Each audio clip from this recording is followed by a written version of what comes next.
اعوذ باللہ من الشیطان اللعین الرجیم بسم اللہ الرحمن الرحیم الحمد للہ وکفا وسلام علی عبادہ الذین اصطفیٰ. درود بھیجئے محمد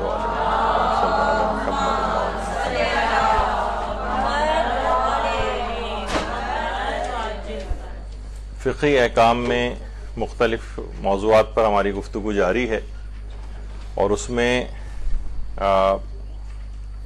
بہت سے احکام ایسے بھی آئیں گے اور اس سے پہلے بھی آ چکے ہیں جس سے براہ راست خواتین کا ویسے اتنا تعلق نہیں ہوتا ہے، لیکن معاشرے میں اپنے گھر میں رہتے ہوئے بہت ساری ایسی چیزوں کی طرف ان کی نگاہ ہونی چاہیے کہ جس میں ان کے پاس معلومات مکمل ہوں، کیونکہ مرد حضرات ہیں ان کو چیزیں بتانی ہوتی ہیں. بعض اوقات جیسے یہاں پر داڑھی کے موضوع پر بھی درس ہوئے تو آپ کے توسط سے مردوں کی طرف بھی پیغامات پہنچ جاتے ہیں.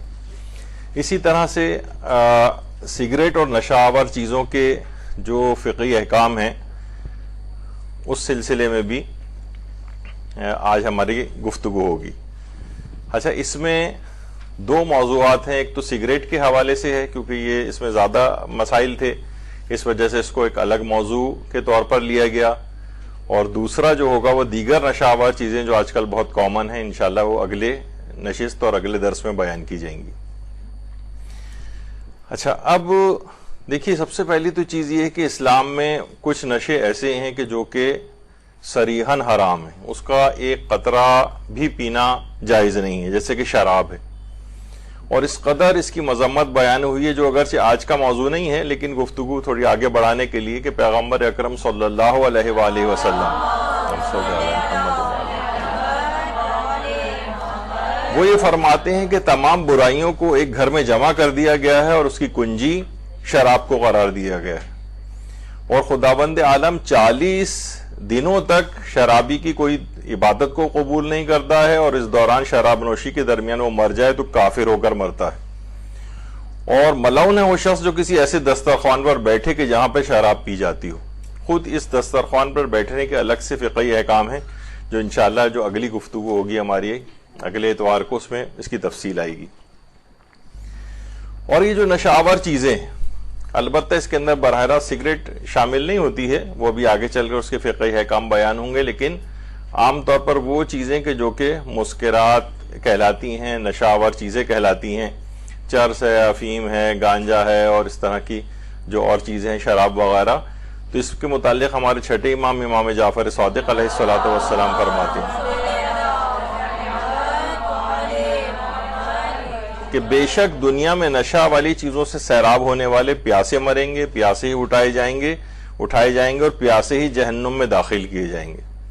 تو بہت شدید ان لوگوں کا عذاب ہوگا. اور اس طرح کی بہت ساری چیزوں کے ہمارے پاس یہاں پر سوالات آتے ہیں. خواتین بہت زیادہ پریشان ہیں، نوجوانوں میں اور مرد حضرات میں خاص طور پر یہ بیماری اس طرح کی نشہ آور چیزوں کی، خاص طور پر شراب کی، بھی بہت کامن ہوتی جا رہی ہے.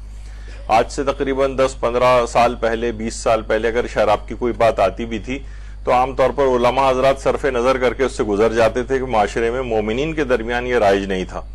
لیکن اب جس طرح کے سوالات آ رہے ہیں اس سے معلوم یہ چل رہا ہے کہ بہت زیادہ یہ چیز رائج ہوتی جا رہی ہے معاشرے میں.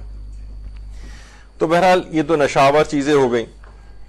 اچھا، ایک تو پہلا فقہی حکم اس میں یہ ہے کہ کون کون سی نشہ آور چیزیں پینی تو حرام ہے، استعمال ان کا حرام ہے، کھانا پینا ان کا حرام ہے، لیکن وہ نجس بھی ہیں یا نہیں. تو یہ دماغ میں رہے. بہرحال آیت اللہ سیستانی نے بھی اس بات کو لکھا ہے کہ صرف اور صرف شراب نجس ہے. اس کے علاوہ دوسری تمام وہ چیزیں کہ جو کہ انسان کو مست کرتی ہیں، یعنی نشہ لے کر آتی ہیں، وہ نجس نہیں ہیں، لیکن ہر حال میں بہرحال ان کا استعمال حرام ہے. مثلا چرس ہو سکتا ہے، یعنی نشہ آور چیزوں میں تو شامل ہے البتہ، اور اس کا پینا بھی حرام ہے، لیکن یہ کہ بہرحال نجس نہیں. ہاتھ پہ ہمارے لگ جائے، ہماری جیب میں رکھی ہوئی ہو اور وہ کسی چیز سے ٹکرا جائے، یا مثلا کسی مایا چیز کے اندر مکس ہو جائے، تو وہ چیز نجس نہیں ہوتی، لیکن اس کا پینا ضرور حرام ہوتا ہے سوائے شراب کے. البتہ اس کی تفصیل وہ انشاءاللہ ہماری اگلی نشست میں ہوگی. البتہ سگریٹ جو ہے، دیکھیے یہ جو ہے پہلے تو یہ کہ کچھ بزرگ حضرات بیٹھ کے پیتے ہوئے نظر آتے تھے، اور لیکن اب دیکھنے میں یہ آ رہا ہے کہ خواتین بھی سگریٹ جو ہے پیتی ہیں. بزرگ خواتین پنجاب میں تو کافی کامنلی دیکھنے میں بھی نظر آتا ہے، خواتین اس انداز سے سگریٹ پی رہی ہیں، بوڑھی خواتین، یا اور علاقوں کے اندر بھی اس طرح سے دیکھنے میں آتا ہے نظر. لیکن بہت سے معاشرے ایسے ہیں کہ جہاں پر نوجوانوں کے اندر بھی، چاہے وہ خواتین کی ہی کیوں نہ ہوں، یہاں پہ بھی بہت چیز کامن ہو گئی ہے، ذرا ایلیٹ کلاس کے اندر نسبتاً زیادہ ہے، یا بہت ہی زیادہ جو معاشرے میں معاشی لحاظ سے ذرا پسماندہ طبقات ہوتے ہیں اس کے اندر بھی یہ چیز آ گئی. مڈل کلاس وغیرہ کے اندر اتنی ابھی چیز کامن نہیں ہوئی. اور بہت سارے علاقے تو ایسے ہیں جو آگے چل کر ہماری گفتگو اس پہ آئے گی بھی، کہ ان علاقوں کے اندر تو یعنی جیسے سیریا ہے، وہاں پر تو باپ، بھائی، بیٹا وغیرہ سب لوگ جس طرح ڈرائنگ روم میں بیٹھ کے سب چائے پیتے ہیں، اس طرح سے سگریٹ وغیرہ پینے کا بھی رواج ہے، اور وہاں اس کو معیوب نہیں سمجھا جاتا ہے. تو بہرحال یہ معاشروں کے اعتبار سے بھی الگ الگ چیزیں، لیکن اب خواتین کے اندر بھی یہ چیز آتی جا رہی ہے. اچھا، 46% مرد جو ہے وہ سگریٹ پیتے ہیں اور 6% عورتیں سگریٹ پیتی ہیں اس کے مقابلے میں. یعنی آپ دیکھیں تو بہت بڑا یعنی ایک فرق ہے کہ عورتوں میں یہ چیز بہرحال نسبتاً کم ہے مردوں کی نسبت. اچھا، journal of the Pakistan medical association, اس کا باقاعدہ ایک جرنل نکلتا ہے اور سائنٹیفک اس کے اندر چیزیں آئی ہیں، جس کے اندر ایتھنک گروپس کے اندر سگریٹ کتنی کامن ہے اس کے اعتبار سے چیزیں بیان ہوئی ہیں. مثلا پاکستان کے معاشرے کے اعتبار سے بات ہو رہی کہ سندھی لوگوں میں، مہاجر میں، پٹھان میں، بلوچی میں، پنجابی میں یا اوروں میں.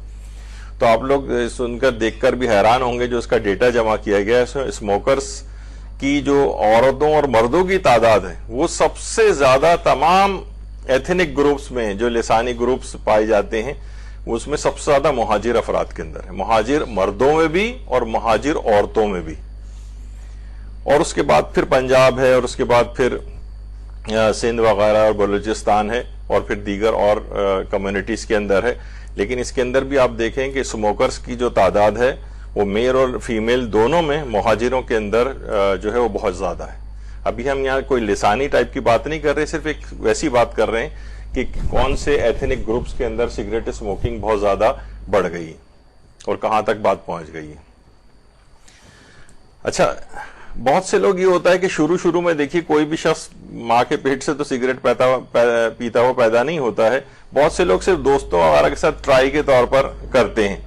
تو ہر 5 میں سے 3 افراد وہ ہوتے ہیں کہ جو صرف ٹرائی کرنے میں یا دوستوں کا ساتھ دینے کے لیے، ہر 5 میں سے 3 افراد بعد میں اس کے لازمی ایڈکٹ ہو جاتے ہیں.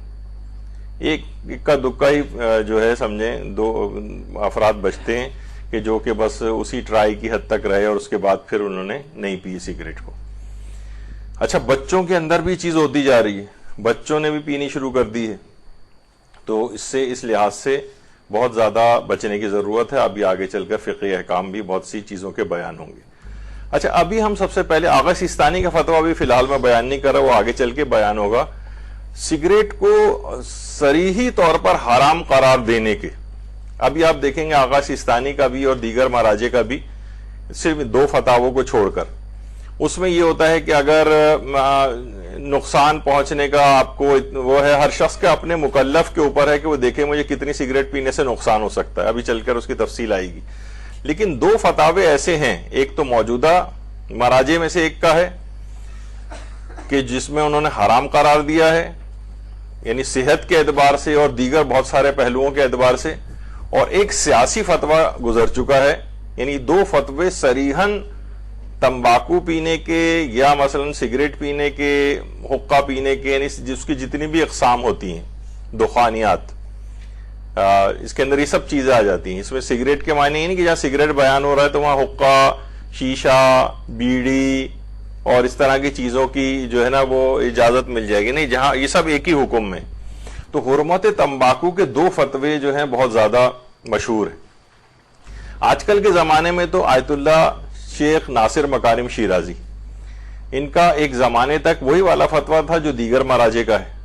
وہ یہ فرماتے تھے کہ ہر شخص خود ہی مکلف دیکھے کہ اس کو کتنے سگریٹ پینے میں یا کتنے عرصہ سگریٹ پینے میں نقصان ہو سکتا ہے. اور مکلف کے اپنے اوپر چھوڑا گیا تھا کہ وہ خود اپنا صحت کے اعتبار سے اس کو دیکھے. لیکن چند سالوں سے آیت اللہ ناصر مکارم شیرازی نے اپنے فتوے کو تبدیل کر دیا ہے اور مکمل طور پر سگریٹ کو پینا، سگریٹ کو استعمال کرنا ہر لحاظ سے، بلکہ اس کی خرید و فروخت اس کو بھی حرام قرار دیا ہے. آیت اللہ شیخ ناصر مکارم شیرازی نے اس سلسلے میں اپنے فتوے کو تبدیل کیا ہے، اور اس کی خرید و فروخت بھی حرام قرار دی ہے. اسے پینا، جو بالکل ابتدا سے سگریٹ شروع کرنا چاہ رہا اس کے لیے بھی، جو پہلے سے سگریٹ پیتا آ رہا اس کے لیے بھی حرام قرار دیا ہے. خود آیت اللہ شیخ ناصر مکارم شیرازی اس وقت 95-96 سال کی عمر کے ہو چکے ہیں، ماشاءاللہ حیات مراجع میں سے ایک ہیں. تو انہوں نے اس سلسلے میں اپنے فتوے کو تبدیل کیا ہے موجودہ زمانے میں، جنہوں نے صریحی طور پر حرام قرار دے دیا ہے. اچھا، ان کا شروع میں ہم نے کیوں بیان کیا؟ کچھ خاص وجوہات کی بنا پر. آیت اللہ شیخ ناصر مکارم شیرازی سے یہ سوال علماء نے پوچھا کہ کیا وجہ ہے کہ آپ پہلے تو یہ کہتے تھے، پھر آپ اپنے فتوے کو تبدیل کیا ہے اور اب مکلف کے اوپر نہیں چھوڑا ہے، بلکہ اب آپ نے خود سے ہی تشخیص موضوع کر کے اس کو حرام قرار دے دیا ہے. تو انہوں نے کہا کہ اصلاً اس کے اندر ایسے جو دیندار ڈاکٹرز ہیں اور جو اور اساتذہ ہیں یونیورسٹیز کے، جو ریسرچ اسکالرز ہیں، انہوں نے ایسے دل دہلانے والے اعداد و شمار ہمارے سامنے پیش کیے ہیں کہ اب ہمیں یہ یقین ہو گیا ہے کہ اس کی نقصانات سے وہ پینے والا بھی اور اس کے اطراف میں جو افراد رہتے ہیں وہ بھی اس کے نقصانات سے معمون نہیں. تو اس لحاظ سے اب ہم نے اپنے فتوے کو تبدیل کیا ہے. اور یہ بہت اہم اس لحاظ سے ہے کہ جو ابھی آگے چل کر چاہے آغا سیستانی کے مقلدین بھی اگلے مسائل میں ان کا جو فتاوے سنیں گے کچھ دیر بعد کہ ان کا نظریہ کیا ہے. لیکن آیت اللہ ناصر مکارم شیرازی نے اپنے جو دلائل دی ہیں، جب ان سے پوچھا گیا کہ آپ نے کہ دلائل کیا ہیں، آپ نے فتوے کو پہلے ہی کچھ تھا اور اب کچھ اور کر دیا ہے، تو آپ کے پاس کیا دلیل ہے اس کی کہ آپ نے اپنے فتوے کو تبدیل کیا ہے؟ انہوں نے آپ اپنے فتوے کے دلائل بیان کی، اور اس میں آیت اللہ ناصر مکارم شیرازی نے سب سے پہلے قرآن کی ایک آیت پیش کی ہے، وَلَا تُلْقُوا بِأَيْدِيَكُمْ إِلَى التَّهْلُكَةِ، اپنے ہاتھوں اپنے آپ کو ہلاکت کے اندر نہ ڈالو. سب سے پہلے تو قرآن کی اس آیت کو پیش کیا، کہا کہ انسان اپنے آپ کو بعض اوقات یہ خودکشی کے متعلق بھی ہے. یہ بہت سے لوگ عام طور پر اس میں اس کو لے کر آتے ہیں. ہم نے جب یہاں پر عزاداری کے فقہی احکام کے اندر زنجیر اور قمع وغیرہ کے فتاوے بیان کیے تھے، تو اس کے اندر اس بات کو لے کر آتے ہیں، حالانکہ اس آیت کا اس ماتم سے کوئی ربط نہیں ہے. تفصیل جو ہے وہ اسی وقت ہم نے بیان کی تھی. بہرحال وَلَا تُلْقُوا بِأَيْدِيَكُمْ إِلَى التَّهْلُكَةِ، سگریٹ پینے کے متعلق انہوں نے کہا کہ اس کے اندر ہلاکت کی جو ہمارے پاس خبریں ہیں وہ اس قدر دہشت ناک ہیں اور اس قدر خوفناک ہیں کہ جس کی بنا پر ہمیں اپنے فتوے کو تبدیل کرنا پڑا ہے. تو انسان واقعتاً اپنے آپ کو ہلاکت میں ڈال رہا ہے. پھر انہوں نے کس طرح سے ہلاکت میں ڈال رہا ہے اس کے بھی کچھ دلائل جو ہے وہ نقل کیے ہیں، اور فرماتے ہیں اپنے فتوے میں انہوں نے یہ بات لکھی کہ پہلی جنگ عظیم جب ہوئی تھی، دیکھیے پہلی جنگ عظیم 1914 میں ہوئی تھی اور 4 سال یہ جنگ عظیم رہی تھی، جو 1914 سے 1918 تک. اس میں فرماتے ہیں 4 سال میں 1 کروڑ لوگ ہلاک ہوئے تھے. جنگ عظیم اول میں، پہلی جنگ عظیم میں 4 سال میں 1 کروڑ لوگ ہلاک ہو گئے تھے. اور اس کے بعد جو جنگ عظیم دوم ہوئی تھی 1939 میں، 1939 سے 1945 تک 6 سال وہ رہی تھی، اس میں ابھی میں آگے چل کر بتا دوں، اس میں تقریباً 8 کروڑ لوگ ہلاک ہوئے تھے. اچھا، پہلی جنگ عظیم میں فرماتے ہیں کہ 4 سال میں 1 کروڑ لوگ ہلاک ہوئے تھے، جبکہ 2020 سے پہلے ہر 4 سال میں سگریٹ سے 2 کروڑ لوگ ہلاک ہو رہے تھے. سالانہ 2 کروڑ ڈیتھس جو ہیں وہ ڈیو ٹو سگریٹ اسموکنگ اور اس سے ریلیٹڈ جو ڈیزیز ہیں اس میں ہو رہی 2020 سے پہلے. یعنی اس میں پہلی جنگ عظیم کتنی تباہ کن پہلی جنگ عظیم تھی، لیکن اس میں 4 سال میں 1 کروڑ لوگ ہلاک ہوئے تھے، لیکن 2020 سے پہلے ہر 4 سال میں سگریٹ سے 2 کروڑ لوگ ہلاک ہو رہے تھے. اور فرماتے ہیں کہ 2020 کے بعد یہ تعداد سالانہ 1 کروڑ ہو گئی، یعنی 4 کروڑ 4 سال کے اندر 4 کروڑ. اور جنگ عظیم دوم جو ہوئی تھی وہ 6 سال میں 8 کروڑ لوگ ہلاک ہوئے تھے. دیکھیں ابھی ایک جو بیماری چل رہی ہے, ابھی میں اس کا نام اس وجہ سے نہیں لے رہا ہوں بیماری کا, کیونکہ عام طور پر اس کے اندر بڑی چیکنگ وغیرہ ہے, تاکہ بہت ساری ہماری جو فیس بک وغیرہ کے اوپر اور جو یوٹیوب کے اوپر ویڈیوز بھی ہیں, اور اس کے اندر وہ لفظ آ جاتا ہے اس بیماری کا خاص جو آج کل پھیلی ہوئی ہے, تو اس کو خاص طور پر چیک کیا جاتا ہے. حتیٰ کہ ہم نے کچھ عرصے پہلے آیت اللہ حافظ شیخ بشیر نجفی کا ایک درس اس بیماری کے متعلق لگایا تھا, تو انہوں نے ضمناً اس بات کو کہا تھا کہ انسان اپنے ایمان کو قوی کرے اور بہت سارے حفظان صحت کے اصولوں کا خیال رکھے تو بیماری اس کو نہیں لگتی. تو ہماری وہ ریموو کر دی گئی یوٹیوب کی طرف سے وہ ویڈیو بھی, کہا کہ یہ ہمارے اس اسٹینڈرڈ جو ہمارے ہیں اس کے خلاف جا رہی ہے, اور کسی بھی طور پر وہ جو چیز بھی بہرحال اس کے پیچھے مقاصد ہو سکتے ہیں ممکنہ, وہ ان کے اس کے خلاف ان کو محسوس ہوئی تو انہوں نے اڑا دی, اس وجہ سے میں اس کا نام نہیں لے رہا ہوں. تو اس لحاظ سے دیکھیں تو اس بیماری کا اس کی اس لحاظ سے اموات کی شرح اتنی نہیں ہے کہ جتنی کہ سگریٹ اسموکنگ سے ہو رہی ہے. ہر 4 سال میں مثلا 4 کروڑ لوگ ہلاک ہو رہے ہیں. یہ آیت اللہ ناصر مکارم شیرازی نے فرمایا کہ 2020 سے پہلے جو ہے یہ تعداد سالانہ 1 کروڑ ہو گئی. اچھا, اس میں بھی 1 کروڑ میں بھی 30 لاکھ امریکی اس میں مرتے ہیں اور 70 لاکھ دیگر ممالک سے. پھر اچھا اس کے اندر بھی اگر دیکھیں تو ہر فرماتے ہیں, اب میں اس وجہ سے یہ چیز پہلے پیش کر رہا ہوں آیت اللہ ناصر مکارم شیرازی کا, کہ ہر 4 سیکنڈ کے بعد ایک شخص جو ہے وہ ہلاک ہو جاتا ہے ڈیو ٹو ٹوبیکو اسموکنگ یا اس سے ریلیٹڈ ڈیزیز سے. ہر 4 سیکنڈ میں ایک آدمی. لیکن آپ کو اتنا اس کے خلاف اقدامات معاشرے کے اندر نظر نہیں آئیں گے. بس وہ ہو جائے گا ایک مزاحیہ قسم کا, ایک وہ آ جاتا ہے کہ سگریٹ نوشی صحت کے لیے نقصان دہ, اور کو سگریٹ پیتا ہوا آدمی بھی اگر ٹی وی کے اوپر آ رہا ہوتا ہے تو بس یہ لکھنا ضروری ہے, باقی کوئی اور اقدام نہیں. اس کے پیچھے کیا مقاصد ہیں, کیا زبردست اکانومیکل وار جو ہے اس کے پیچھے, وہ بھی آگے چل کر انہوں نے ذکر کی. تو 20th سینچری سے پہلے 100 ملین ٹوبیکو ڈیتھس جو ہیں 20th سینچری میں, اور کہہ رہے ہیں 21st اگر یہی ٹرینڈ بالکل جاری رہا اسموکنگ کا لوگوں کو تو 1 بلین ٹوبیکو ڈیتھس ہو جائیں گی اس پوری سینچری میں, یعنی 21ویں صدی میں اگر یہ ٹرینڈ کنٹینیو رہا. 1 بلین سوچیں, پہلے 100 ملین تھا, اس سے بڑھ کر یہ 1 بلین ہو جائے گا. لیکن پوری دنیا ایک خاص ایک بس بیماری کے پیچھے اپنی ساری چیز لگا رہی ہے, اور اس کے پیچھے اس کے اوپر کوئی اور محقق جو ہے وہ کر سکتا ہے کہ تمام چیزوں سے آنکھیں بند کر کے فقط ایک ہی چیز کو کیوں کیا جا رہا ہے. یہ بہرحال ایک شک و شبے والی بات بنتی ہے. تو بہرحال دیکھیے, انسان جس وقت بھی سگریٹ پی, جیسے کہ یعنی یہ سمجھیں اتنی اموات کا آپ نے جو بھی ریشو سنا, یہ آیت اللہ ناصر مکارم شیرازی نے حتیٰ کہ فرماتے ہیں کہ جو اس کے اور اطراف میں رہنے والے افراد ہیں, حتیٰ کہ شکم مادر کا جو بچہ ہے وہ بھی اس سے متاثر ہوتا ہے.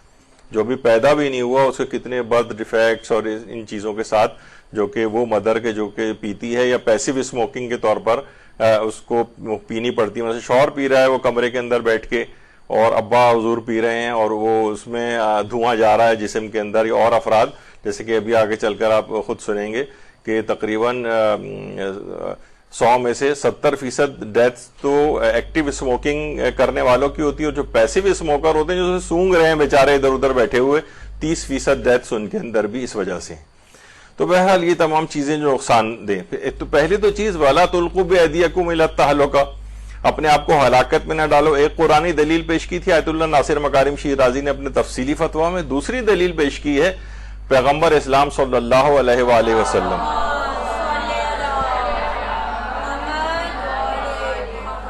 وہ ہے لا ضرر ولا ضرار فی الاسلام. پیغمبر اکرم کی حدیث کہ انسان کو نہ تو نقصان اٹھانے کا حکم ہے اور نہ نقصان دینے کا حکم ہے. نہ نقصان کسی کو دے اور نہ خود نقصان اٹھائے. علماء اہل سنت میں بھی کنز العمال کے اندر ملا علی متقی حنفی نے اس روایت کو لکھا ہے. اس کے علاوہ ہماری بھی ملا یحذر الفقی میں ہے اور اصول کافی میں بھی ہے. بعض جگہوں پہ الفاظ تھوڑے سے ذرا آگے پیچھے بھی ہیں, لیکن بہرحال یہ روایت اس انداز سے موجود ہے. آیت اللہ سیستانی نے اپنی تقریرات کے اندر پورا ایک فقہی اصول بن گیا ہے یہ حدیث کے الفاظ, لا ضرر ولا ضرار فی الاسلام. اسلام میں نہ تو ضرر پہنچانے کا حکم ہے اور نہ ضرر اٹھانے کا حکم ہے. اس پہ آیت اللہ سیستانی کا پورا تقریرات موجود ہیں، سمجھے ایک لحاظ سے ایک پوری کتاب صرف فقط اس حدیث کی اپلیکیشنز کے اوپر لکھی. تو انہوں نے اسی حدیث کو آیت اللہ ناصر مکارم شیرازی نے بیس بنایا ہے اور کہا کہ اسلام میں کیونکہ نہ نقصان اٹھانے کو حکم ہے اور نہ نقصان دینے کا، اور یہ دونوں چیزیں سگریٹ کے اندر پائی جاتی ہیں. خود بھی وہ شخص جو ہے وہ نقصان اٹھاتا ہے اور دوسروں کو بھی نقصان پہنچاتا ہے. اور صرف امریکہ کے اعتبار سے اگر دیکھیں، صرف کہہ رہے ہیں کہ تقریباً 4,80,000 صرف امریکہ کے اندر ہر سال سگریٹ اسموکنگ ریلیٹڈ ڈیزیز میں ڈیتھ ہوتی ہیں، جس کے اندر 1,37,000 38,000 کے قریب لنگ کینسرز میں ڈیو ٹو سگریٹ اسموکنگ، اور فالج ہو جاتا ہے 15,300 افراد کو، اور 36,000 cancers due to cigarette smoking. اس کے علاوہ کرونک آبسٹرکٹیو پلمونری ڈیزیز جو پھیپھڑوں وغیرہ کی بیماریاں ہوتی ہیں 1,00,000 سے اوپر. اس کے اندر ہارٹ ڈیزیزز جو سگریٹ اسموکنگ سے ہوتی ہیں 1,58,750. یعنی آپ سوچیں کہ 5,00,000 ڈیتھس صرف اور صرف امریکہ کے اندر. کتنا بڑا ایک ریشو، اور پھر پوری دنیا میں اسے اعتبار سے اگر کریں تو اور الگ. یعنی اگر کوئی بہت ہی چین اسموکر ہو تو کچھ ہی عرصے بعد یہ 2 لنگس ہیں آپ کو بتانے کے لیے، یہ سگریٹ اسموکنگ کرنے والے شخص کا لنگ بن جاتا ہے کچھ عرصے بعد، جو بلیک کلر کا آپ کو نظر آ رہا ہے، اور وہ دیکھیے کہ اوریجنل جو لنگ کا کلر ہے. تو اس حد تک یہ کتنی خوفناک چیز ایک جو ہے وہ جسم کے اندر جا رہی ہے. اور یہ جو اس کو سمبولیکلی اس کو کیا گیا کہ دیکھیں آپ کہ جو اپنی سگریٹ ایشٹرے کے اندر بجھا رہا ہوتا ہے، سمجھیں کہ وہ اس طرف جا رہا ہے، کافن کی طرف، کہ بالآخر اس شخص کو اس کے اندر جانا ہے.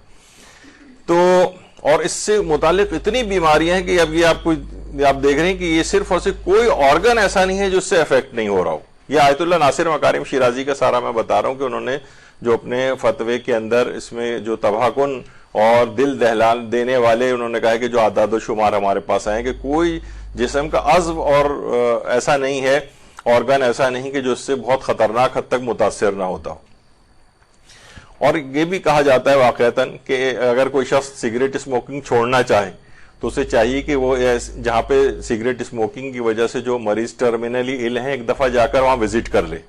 وہ خود دیکھ لے گا جا کے کہ کس طرح سے، یعنی اس سے کہیں بہتر نہیں. جس طرح کہا جاتا ہے ابھی بھی کہ بھئی یہ جو بائی پیپ اور سی پیپ وغیرہ، وہ جو پریشرائزڈ آکسیجن کے ماسک وغیرہ لگائے جاتے ہیں اور آدمی کتنا اس سے پریشان ہو جاتا ہے، اس سے کہیں بہتر ہے کہ بھائی اس پائپ کو اور ماسک کو لگانے سے بہتر ہے کہ یہ نارمل والا ماسک لگا لیں اس بیماری سے بچنے کے لیے وبائی.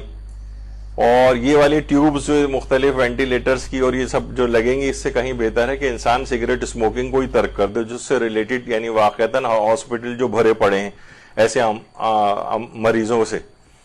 تو وہ سب سے بہترین طریقہ یہ ہے کہ وہ وہاں جا کر ایک دفعہ وزٹ کر لے اور اپنے آپ کو، یعنی ابھی بھی جو افراد اس میں ہیں بہرحال صحت کے اعتبار سے اپنے آپ کو اس سے بچائیں. پھر فرماتے ہیں آیت اللہ ناصر مکارم شیرازی کہ ایران میں 1 کروڑ افراد روزانہ 3 ارب تومان کی سگریٹ پیتے ہیں. صرف ایران کی بات بتا رہے ہیں، ابھی پاکستان کا بھی آگے چل کر میں خود ہی ذکر کروں گا. ایران میں 1 کروڑ افراد روزانہ 3 ارب تومان کی سگریٹ پیتے ہیں. اور فرماتے ہیں آیت اللہ ناصر مکارم کہ ایرانی ہر سال 10 کھرب تومان سے زیادہ سگریٹ پہ خرچ کر رہے ہیں. 10 کھرب تومان. اب لوگ اس کو جو نارمل ریٹ چل رہا ہوگا ڈالر میں یا پاکستانی روپیز میں سے آپ کنورٹ کرتی رہیے گا، یعنی ایرانی ہر سال فرماتے ہیں 10 کھرب تومان سے زیادہ سگریٹ کے اوپر خرچ کر رہے ہیں. یعنی یہ سمجھیں کہ جو سگریٹ کی جو وہ ہے وہ ڈالر اور وہ روپیز کو وہ اس طرح سے جلا رہے ہیں. اور صرف امریکی کمپنیاں سالانہ 60 کھرب سگریٹ بنا رہی ہیں. صرف امریکی کمپنیاں جو سگریٹ بنا رہی ہیں ان کی تعداد 60 کھرب سالانہ ہے. 60 کھرب. جو اور کمپنیاں بنا رہی ہیں اس کے علاوہ اس کو تو آپ چھوڑ ہی دیجئے، وہ ہنسا کہاں تک جائے گا مجھے معلوم نہیں. صرف وہ انہوں نے اپنے فتوے میں جو ذکر کی ہے، کہہ رہے ہیں صرف امریکی کمپنیاں سالانہ 60 کھرب سگریٹس بنا رہی ہیں، اور امریکہ میں ان کا 3% ہوتا ہے اور باقی 97 دیگر ممالک میں جاتی ہیں. تو اس سے آپ اندازہ لگائیں کہ 3% صرف امریکہ میں اور اس کے علاوہ 97% دیگر ممالک میں اس کو کنزیوم کیا جاتا ہے.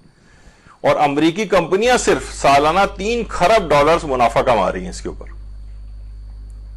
بہرحال قطع نظر اس کے کہ کانسپیریسی تھیوری ہو یا نہیں ہو، اس وقت کہا جاتا ہے نا کہ ہر ایک سیکنڈ کے اندر $1000 پر سیکنڈ منافع کمایا جا رہا ہے ویکسینز وغیرہ میں بھی. تو بہرحال امریکی کمپنیاں فرما رہے سالانہ $3 کھرب کا بزنس جو ہے وہ کما رہی ہیں. اور پاکستان میں 615 ارب روپے سالانہ کی سگریٹ پی جا رہی. یہ جو ہمارا غریب ترین ملک ہے، 615 ارب سالانہ کی سگریٹ یہاں پر پی جا رہی.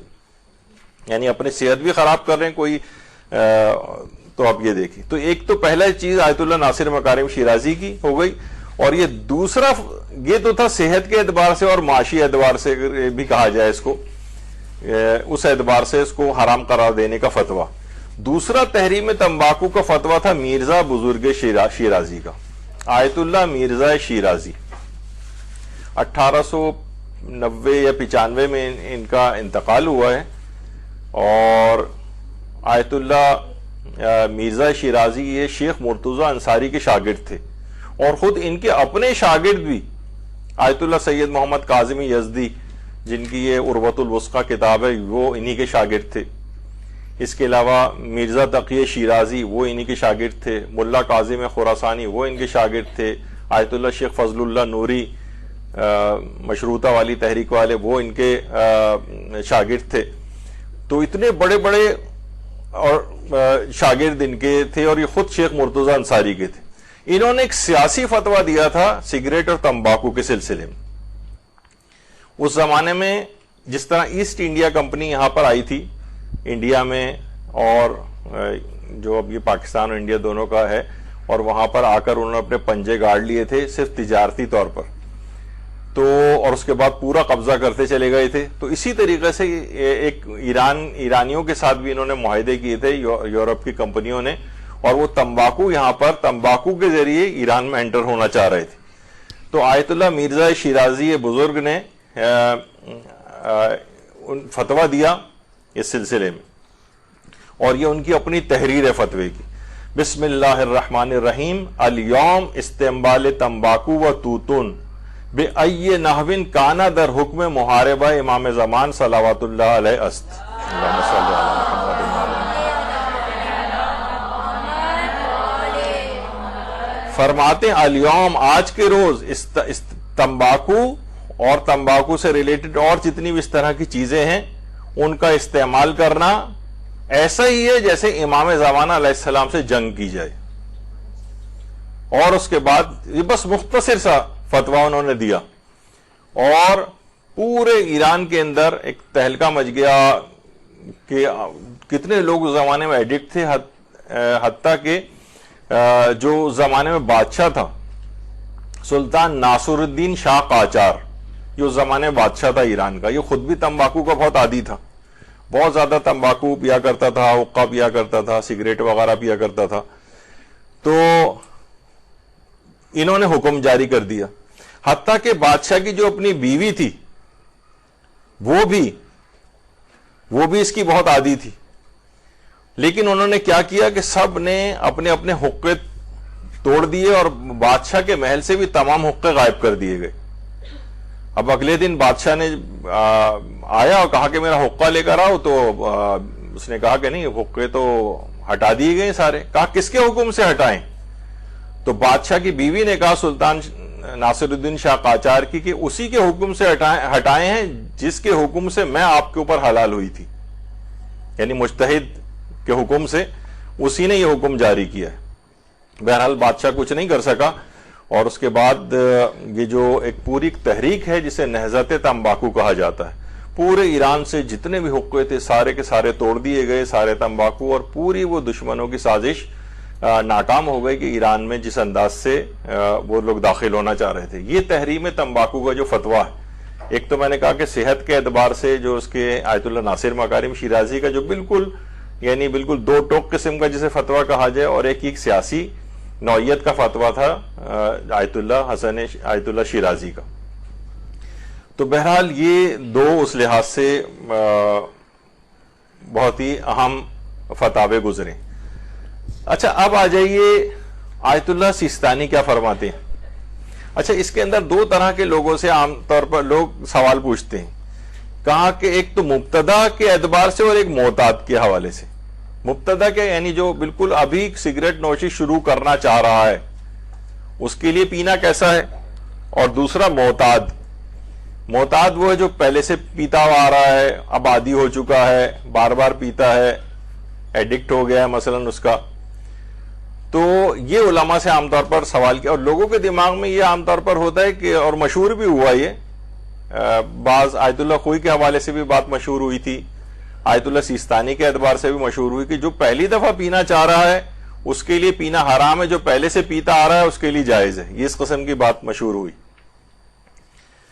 تو دیکھیے چاہے مبتدا ہو یعنی جو بالکل ابتدائی طور پر ہو, یا معتاد جو پہلے سے پیتا آ رہا ہو, بہرحال یہ کہ اگر آہستہ آہستہ اس کا نقصان, یعنی بالکل اطمینان ہو کہ یہ آگے چل کر ابھی پیتے جائیں گے لیکن یہی چیز آگے چل کر نقصان پہنچائے گی, تو اس میں اس مسئلے کے لحاظ سے کوئی فرق نہیں بنے گا چاہے ابتدائی طور پر کوئی شخص سگریٹ پینا شروع کر رہا ہے یا یہ کہ کوئی پہلے سے پیتا آ رہا ہے.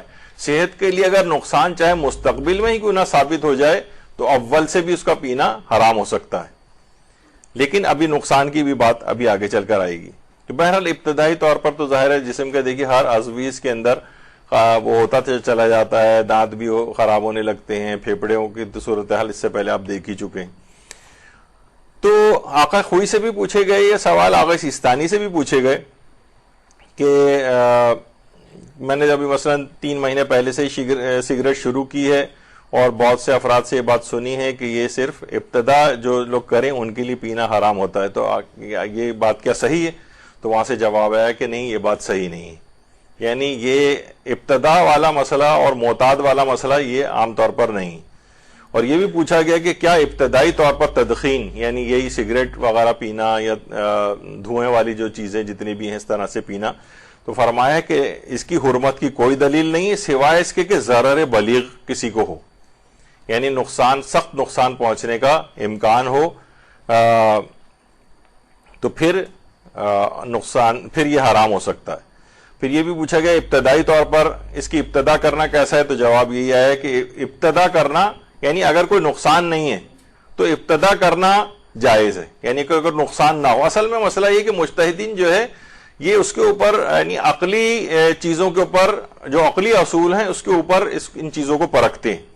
وہ بالکل وہ نہیں ہوتے جذباتی اعتبار سے, جیسا کہ ابھی یہاں پہ مختلف علماء آتے ہیں تو واقعتاً یہ بات کہتے ہیں بڑے علماء کے حوالے سے کہ جب سے یہ ایک عالمی وبائی بیماری آئی ہے, اس بیماری نے ایک فقہی اصولوں کے اندر بھی ایک طوفان برپا کر دیا ہے. یعنی وہ سارے عقلیات کے اوپر بیس کرتے ہیں کہ اگر نقصان ہو تو مثلا آپ کو ویکسین بھی لگانی پڑ سکتی ہے, اور اگر نقصان ہو تو یہ کرنا پڑ سکتا ہے, اور یہ ساری چیزیں عقلی ہیں. عقلی یعنی اطباء جو کہہ رہے ہیں, ڈاکٹر حضرات جو کہہ رہے ہیں, عقلاء جو کہہ رہے ہیں, اس کی بات کو ماننا پڑے گا. اب عقلاء کی بالفرض اگر کوئی بہت بڑی تعداد یعنی بائزڈ بھی ہو جائے, یعنی ان کو کوئی چیز سمجھا دی جائے ایسی جس وجہ سے بات کر رہا ہوں, تب بھی مجتہد ہمیشہ یہی مجبور ہے اس بات کہنے پہ کہ عقلاء جو کہہ رہے ہیں اس کے مطابق عمل کرو. یہ ایک ایسی چیز ہو گئی ہے, ایک ایسی بیماری مسلط ہو گئی ہے کہ جس نے ایک تہوبالا کر کے رکھ دی ہیں بہت سارے اصول بھی. تو بہرحال اس کے اندر نقصان کا جو معیار ہے وہ سب سے زیادہ چاہے مستقبل ہی کے اندر کیوں نہ ہو.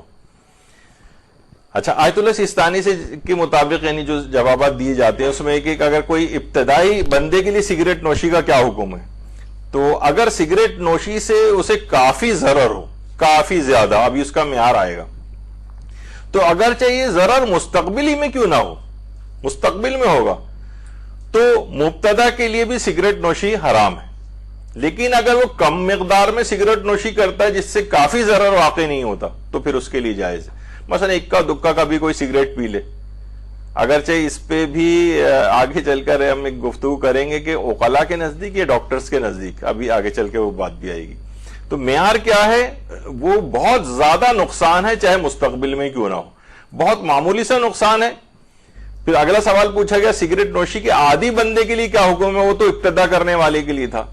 تو پھر یہ ہے کہ سگریٹ نوشی کے عادی انسان کو اگر سگریٹ نوشی جاری رکھنے سے کافی ضرر واقع ہو تو سگریٹ نوشی کا ترک کرنا ضروری, کافی ضرر اگر اس سے ہو رہا ہے. اور پھر اگلا سوال ہے کہ گھر گاڑی آفس میں ایسے مومنین کے قریب بیٹھ کر سگریٹ نوشی کرنا کیسا ہے جو سگریٹ نوشی نہیں کرتے؟ کیا یہ کام جائز ہے؟ تو جواب ہے کہ سگریٹ نوشی کرنے والے کو اگر یہ معلوم ہے کہ میری سگریٹ نوشی سے ساتھ والے مومنین کو اذیت ہو رہی ہے اور انہیں سگریٹ کے دھوئیں سے ضرر اور نقصان ہوتا ہے اور سگریٹ نوشی سے انہیں تنگی محسوس ہوتی ہے، تو ایسی صورت میں سگریٹ نوشی وہاں کرنا حرام ہے۔ یہ عام طور پہ لوگ اس کا خیال نہیں کر رہے ہوتے اور گھر میں کمرے کے اندر بیٹھ کے پی رہے ہیں۔ جو لوگ بیچارے پریشان ہو رہے ہیں، یعنی کیونکہ میں خود بھی خدا کا شکر ہے کہ اس سے محفوظ ہوں، اور مجھے بہت بری بھی محسوس ہو رہی ہوتی ہے جس وقت کوئی سگریٹ پی رہا ہوتا ہے، یعنی واقعتاً اذیت ہوتی ہے۔ تو میں خود بھی محسوس کر سکتا ہوں کہ واقعتاً لوگ جو ہے نا اذیت محسوس کرتے ہیں جو سگریٹ، تو ان افراد کے لیے کہ جو سگریٹ پیتے ہیں اور وہ لوگ کیونکہ عادی ہیں، ان کو دھوئیں میں ویسے ہی مزہ آتا ہے۔ بلکہ ہمارے برادران اہل سنت کے ایک عالم مولانا اشرف علی تھانوی کہتے تھے، یعنی مزاح کے طور پہ کہتے تھے، سگریٹ نوشی والے اپنے آپ کو نہ لے جائیں اس میں، وہ کہتے تھے کہ کیا ایک دوسرے کو دیکھ کے کہتے تھے جو سگریٹ نوشی کرتا تھا، کیا جہنمیوں جیسی شکل بنا رکھی ہے، یعنی اندر بھی دھواں باہر بھی دھواں ہر جگہ دھواں، جس طرح جہنم کے اندر ہوتا ہے۔ تو بہرحال تو ان کے لیے اذیت ناک ہوتا ہے جو افراد سگریٹ نوشی نہیں کرتے۔ اچھا، اگر کسی کو اب مسئلہ یہ کہ یقین ہو کہ مجھے اس سے نقصان ہوگا تو سگریٹ نوشی کرنا حرام ہے۔ یقین ہے، اچھا نقصان کون سا والا، وہ بھی ابھی آگے آئے گا۔ یقین ہو کہ نقصان ہوگا تو یہ حرام ہے سگریٹ نوشی کرنا آقا سیستانی کے فتوے میں۔ ظن ہے اگر کہ نقصان ہوگا تب بھی حرام ہے، کیونکہ یہاں جو سینئر طالبات اگر بیٹھی ہیں تو ان کو ہم پہلے تفصیل سے بتا چکے ہیں کہ دیکھیے وہم سے لے کر اور یقین تک جو ہے نا کچھ مرحلے ہیں۔ 0% جو خیال آپ کے دماغ میں ہوتا ہے نا اسے کہتے ہیں وہم۔ 1% سے لے کر 49% تک کا جو خیال ہوتا ہے اسے کہتے ہیں احتمال۔ 50% شک، 51 سے لے کر 98 تک ہوتا ہے ظن، 99% اطمینان اور 100% یقین۔ یہ بہت زیادہ شکیات نماز کے مسئلوں میں پیش آتا ہے، نجاست و طہارت میں مسئلہ پیش آتا ہے، اس کو سمجھنا چاہیے۔ یہ میں نے اپنے الفاظ میں کر کے بتایا پرسنٹیج بنا کے، ورنہ فقہی اعتبار سے یا جیسے شک ہے تو اس کو کہا جاتا ہے تساوت طرفین، ایسا خیال جس کے دونوں پہلو بالکل برابر ہوں، اسے ہم نے 50% کہہ دیا۔ اور کوئی ایک پہلو اگر زیادہ ہو جائے گا، وہ 51 ہو گیا تو دوسرا 49 ہو گیا، تو 51% والا جو ہے ظن ہے، یہ چلتا ہے 51 سے لے کر 98 تک، اور 99% کوئی خیال ہوتا ہے اسے کہتے ہیں اطمینان، اور 100% تو یقین ہوتا ہے۔ یعنی 0% وہم، 1 to 49 احتمال، 50% شک، 51 سے 98 ظن، 99 اطمینان اور 100% یقین۔ تو آقا سیستانی کہتے ہیں یقین ہے کہ نقصان ہوگا تو حرام ہے، اور فرماتے ہیں اگر ظن بھی اگر کسی کو ہو رہا ہے، یعنی 51 سے لے کر اور زیادہ پہلو والا کہ نہیں مجھے اس سے نقصان ہو رہا ہے یا نقصان ہوگا، اور ایسا نقصان وہ بھی ابھی آگے چل کر آئے گا کہ اگر ظن بھی اگر ہو رہا ہے نا آپ کو، یعنی تو بھی آپ کے لیے پینا حرام ہوگا۔ اچھا، حرام قرار دینے کے لیے کس قدر نقصان ضروری، کس قدر نقصان؟ تو احتمال ہو کہ ضرر ہوگا، اور ضرر معتدن بہی ہوگا، یعنی بہت زیادہ ضرر ہوگا، بہت زیادہ ضرر، اور احتمال عقلائی ہو، عقلاء کے نزدیک احتمالوں کے بھئی تو بہت زیادہ ضرر ہوگا۔ اچھا، اس میں لوگ بہت سے یہ بات کہہ سکتے ہیں کہ عقلاء کہیں یا ڈاکٹرز کہیں، دیکھیے اس میں بھی شریعت نے بہت دقیق بات کہی ہے، یعنی عقلاء کا لفظ استعمال کیا ہے، ورنہ کہنا چاہیے تھا بھائی ڈاکٹرز کہہ دیں۔ دیکھیے اگر ڈاکٹر سے آپ پوچھیں گے نا، پہلے ایک اور مسئلہ بتاؤں، عام طور پر آپ لوگوں کی تو ابھی تک کلاس نہیں ہوئی، لیکن جو بہت سینئر کلاس کی کچھ خواتین یہاں موجود ہوں تو یہاں پر موسیقی اور گانے کے فقہ احکام کے موضوع پر کئی کلاسز ہوئی تھیں، تو اس میں عرف جسے گانا کہے ایک چیز یہ آئی تھی، لوگ معاشرہ۔ اچھا، معاشرہ میں کون سا والا معاشرہ؟ دیندار لوگوں کا معاشرہ؟ تو ہم نے کہا تھا کہ نہیں، دیندار لوگوں کے معاشرے سے نہیں پوچھنا، کیونکہ دیندار معاشرہ تو کوئی بھی دیندار شخص تو جو بھی اچھی آواز سے کوئی چیز پڑھ رہا ہوگا اسے کہہ دے گا یہ گانا ہے، اس سے نہیں پوچھنا، پوچھنا ہے عام افراد سے، کیا یہ آواز اس آواز کی مانند ہے جس طرح سے محفل لہو و لعب یا موسیقی کی محفلوں میں گلوکار وغیرہ نکالتے ہیں، اس سے ملتی جلتی آواز ہے کیا؟ یہ اگر آپ کسی اس سے پوچھیں گے دیندار آدمی سے، تو تو دیندار آدمی ہمیشہ اس کے اندر جو ہے نا ایکسٹریم پہ چلا جائے گا فوراً, اور ذرا سی بھی کوئی اچھی آواز میں کوئی چیز پڑھے گا نا, مثلا آپ نے دیکھا ہوگا وہ جمیل الدین علی جو ہے دوہے پڑھا کرتے تھے, اور ترنم سے کوئی شاعر اگر کوئی شاعری بھی کر رہا ہو تو ہر دیندار آدمی کہے گا بھئی یہ تو گانے کے طرز پہ پڑھ رہا ہے اور جائز نہیں, حالانکہ وہ حرام تک نہیں پہنچتی بہت سی چیزیں اس میں. تو شریعت نے اس میں پابند شریعت لوگوں کا عرف نہیں کاؤنٹ کیا ہے, بلکہ کہا عام لوگوں سے پوچھی. اسی طریقے سے سگریٹ کے معاملے میں یہ نہیں کہا کہ اطباء اور ڈاکٹر سے جا کے پوچھی, اگرچہ وہ بھی عقلاء کا ایک پارٹ ہو جاتے ہیں, لیکن کیونکہ اگر ڈاکٹر سے پوچھیں گے وہ تو کہے گا کہ ایک کیا آدھی سگریٹ پینا بھی جو ہے نقصان دہ, ایک کش لینا بھی نقصان دہ ہے اس کا, پوری سگریٹ تو چھوڑیے.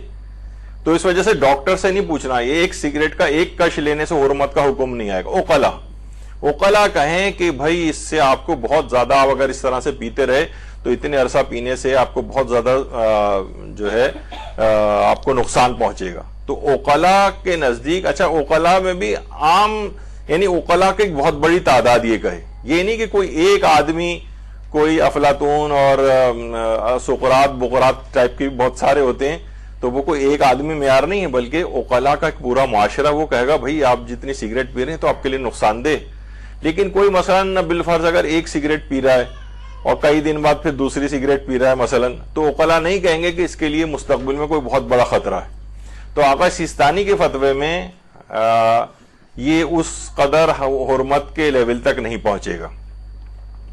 وہ کہتے ہیں اتنی تعداد میں پینا یا اتنے عرصے تک پینا کہ عقلاء چاہے مستقبل میں کیوں نہ صحیح, عقلاء کہیں کہ آپ اس طرح سے اگر پیتے رہے اتنی کم تعداد میں بھی تب بھی مستقبل میں آپ کے لیے نقصان دہ, اور نقصان دہ عام نقصان دہ نہیں ہے.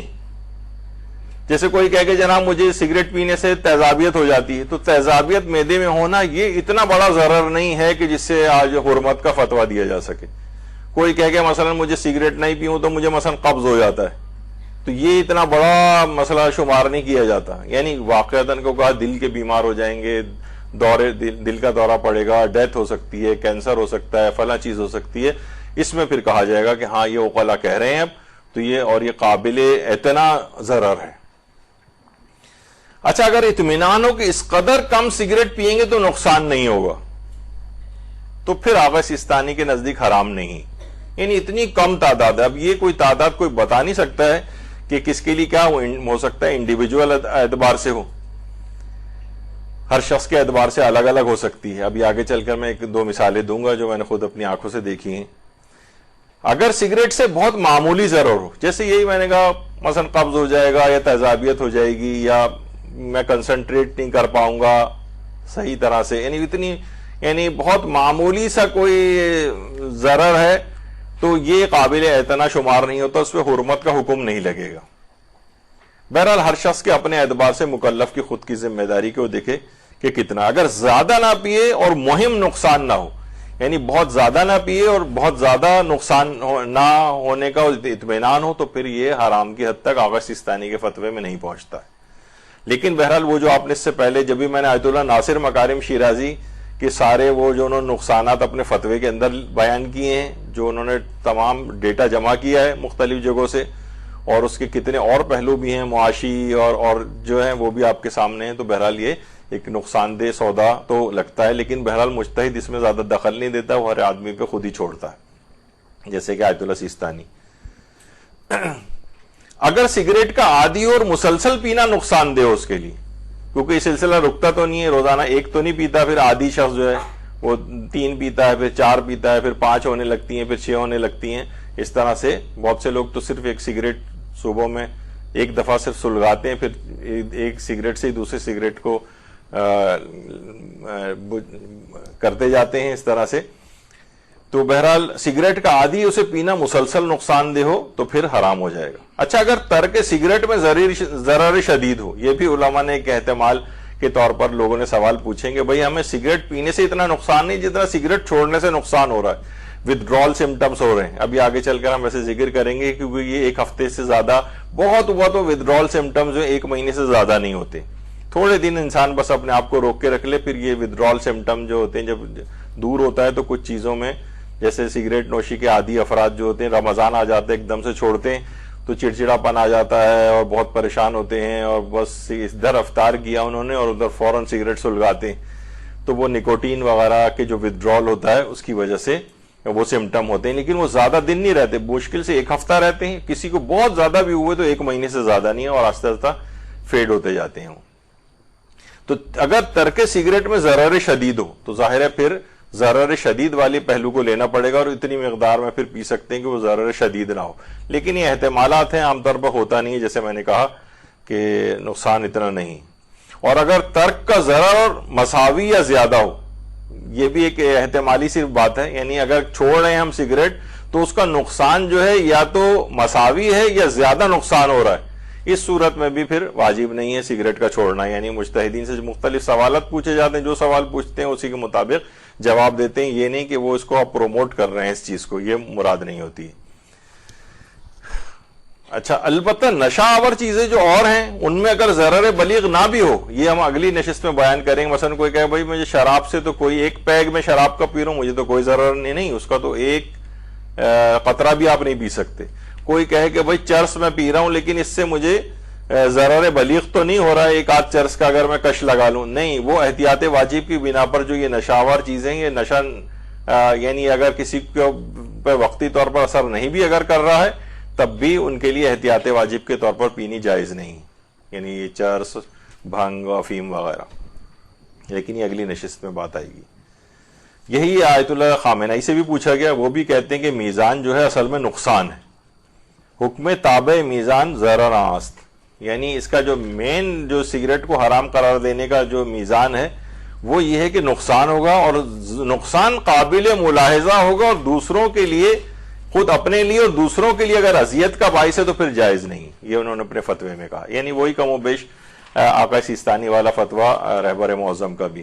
اچھا, بہت سے لوگ یہ سمجھتے ہیں کہ اگر ہم حقہ پیئیں تو حقہ جو ہے وہ نسبتاً بہتر ہے شاید سگریٹ سے, جبکہ یہ بات صحیح نہیں ہے, بلکہ حقہ یا شیشہ جو آج کل کہا جاتا ہے یہ سگریٹ سے زیادہ نقصان دہ چیز ہے. عام طور پہ لوگ کہتے ہیں بھائی کچھ نہیں ہے, اس میں تو شاید وہ پانی سے فلٹر ہو کے وہ آ رہا ہوتا ہے وہ, اور اس میں پانی ڈالا جاتا ہے حقے کے اندر, لوگ اپنی ایک چیز بنا لیتے ہیں. کئی گنا زیادہ خطرناک ہے حقہ سگریٹ پینے کے مقابلے میں. اچھا, اب جو شیشہ یا حقہ, جسے آج کل شیشہ جو طور پر بہت سارے ریسٹورنٹس بھی یہاں پر کھلے تھے, پھر ان کے خلاف کریک ڈاؤن ہوا, تو تقریباً مثلا اگر کوئی شخص 1 گھنٹہ سگریٹ نوشی کرتا ہے اور اس کے مقابلے میں 1 گھنٹہ شیشہ پیتا ہے وہ, تو سمجھیں کہ 200 ٹائمز زیادہ اسموک اس کے پھیپڑے کے اندر چلا جاتا ہے شیشہ پینے میں. اور بہت سے تو ایسے بھی ہیں کہ ایک کش ہی جو ایک گہرا لیتے ہیں اس میں پتہ نہیں 50 یا 60 سگریٹس کے برابر دھواں اندر ایک ساتھ جاتا ہے. تو بہت سارے نوجوان بڑے اس کے اندر, بہت سے, اب تو خیر ذرا کچھ سختی ہو گئی ہے, ورنہ ریسٹورنٹس وغیرہ کے اندر یہ رکھا جانا شروع ہو گیا تھا, حتیٰ کہ بچے بھی جا کر اس کو پینے لگے تھے. ایک بچی جو 12 سال کی تھی غالباً, وہ میرے پاس ایک کیس آیا تھا اور اس کو لنگ کینسر ہوا تھا, تو معلوم یہ چلا کہ وہ اپنے والدین کے ساتھ جاتی تھی, وہ کش لیتے تھے, 1 آدھ کش یہ بھی لے لیتی تھی. کچھ دن یہ سلسلہ اسی طرح سے چلتا رہا, بعد میں پتہ چلا کہ اس کو جو ہے وہ اس کی برونکوسکوپی ہوئی اور پتہ چلا کہ کینسر لنگ کا اس کو اس وجہ سے ہو گیا. تو یہ نوجوان وغیرہ, کیونکہ اس میں سگریٹ نوشی کی نسبت اتنا زیادہ اسموک اندر جا رہا ہے, یعنی 200 ٹائم زیادہ جا رہا ہے, یعنی جتنی دیر میں اگر 1 گھنٹہ سگریٹ پیتے ہیں اس کے مقابلے 1 گھنٹہ کوئی بیٹھ کے اگر یہ پیے تو 200 گنا زیادہ, یا 200 سگریٹ کے برابر جو ہے وہ زیادہ جو ہے وہ چلا جاتا ہے. یعنی سوچیں آپ کہ کتنا زیادہ اس کے اندر. تو وہ لوگ جو کہتے ہیں کہ تو اس کی سمجھیں کہ لنگ جو ہیں وہ بس یہ اس انداز کے ہو جائیں گے اگر وہ اس طرح سے اس کو پیتا رہے گا. تو نوجوانوں کے اندر یہ چیز بہت کامن ہوتی جا رہی ہے اور یہ بہت زیادہ نقصان دہ ہے اس لحاظ سے. تو بہرحال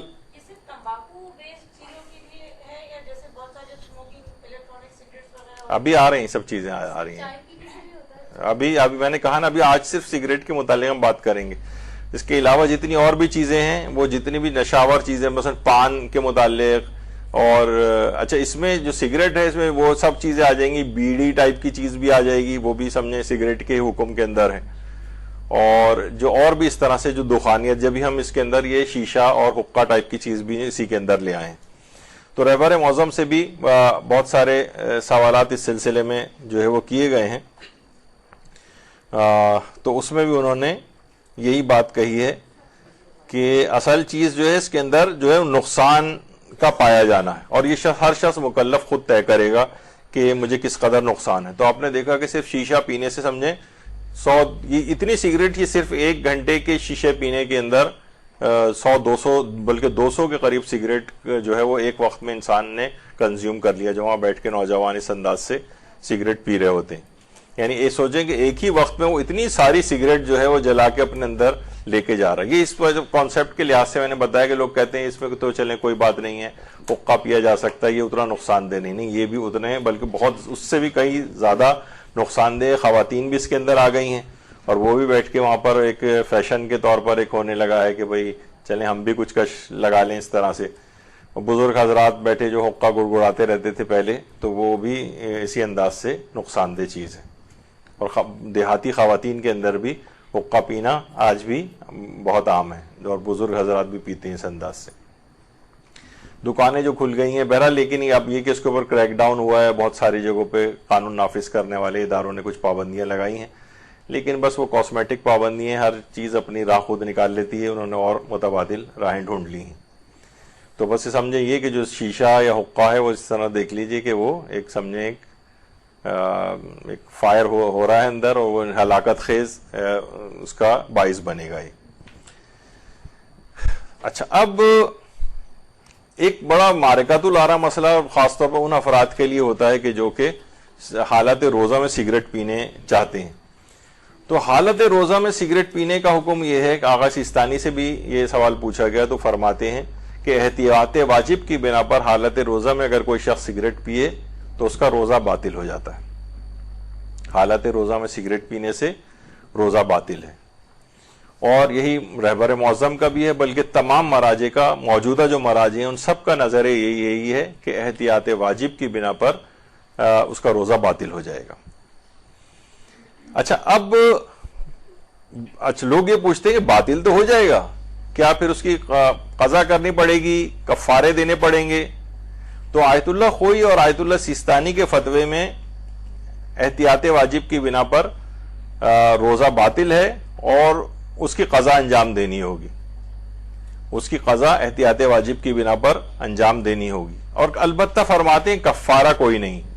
تو کفارہ کوئی نہیں ہے کہ معنی یہ نہیں، یعنی آپ نے حالت روزہ جو رمضان کا جو واجب روزہ ہے اس کے اندر سگریٹ پی، تو روزہ توڑنے کا جو کفارہ ہے، روزہ توڑنے کا جو گناہ ہے وہ خود ہی اس قدر زیادہ ہے کہ امام فرماتے ہیں کہ روح ایمان ہی اس کے اندر سے نکل جاتی، جو رمضان کا ایک روزہ بھی نہ رکھے، جو اس انداز سے کوئی اپنا اگر روزہ باطل کر لے۔ تو سارے مراجع کہتے ہیں احتیاط واجب کی بنا پر اس کا روزہ باطل ہے، اور قضا اس کی انجام دینی ہوگی بعد رمضان، البتہ کفارہ کوئی نہیں۔ البتہ آیت اللہ اسحاق فیاض فرماتے ہیں کہ احتیاط واجب ہے کہ کفارہ بھی دینا ہوگا، لیکن بہرحال آقا سیستانی کے فتوے میں اور آیت اللہ خوئی وغیرہ بھی یہی کہتے تھے کہ نہیں، کفارہ نہیں دینا ہے، البتہ صرف قضا کرنی۔ اچھا، ایک بڑا سوال ہوتا ہے، لوگ عام طور پر پوچھتے ہیں کہ کوئی شخص مثلا آپ کو پتا ہے اگر کوئی شخص دوسرے شہر گیا اور اپنے شہر واپس آ رہا ہو، تو اگر ظہر سے پہلے اگر اپنے شہر آ جاتا ہے اور دوران سفر اس نے روزہ توڑنے والا کوئی کام نہیں کیا ہو، تو اور ظہر سے پہلے اپنے وطن پہنچ جائے وہ، تو اس کے لیے ضروری ہو جاتا ہے کہ پھر اس روزے رمضان کا وہ روزہ رکھے۔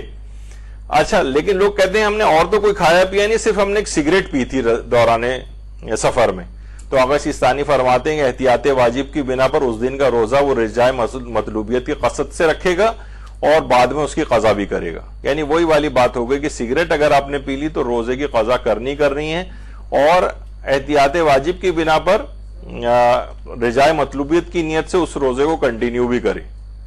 تو بہرحال یہ ایک سگریٹ روزے میں اس کا ایک مسئلہ ہی آتا ہے۔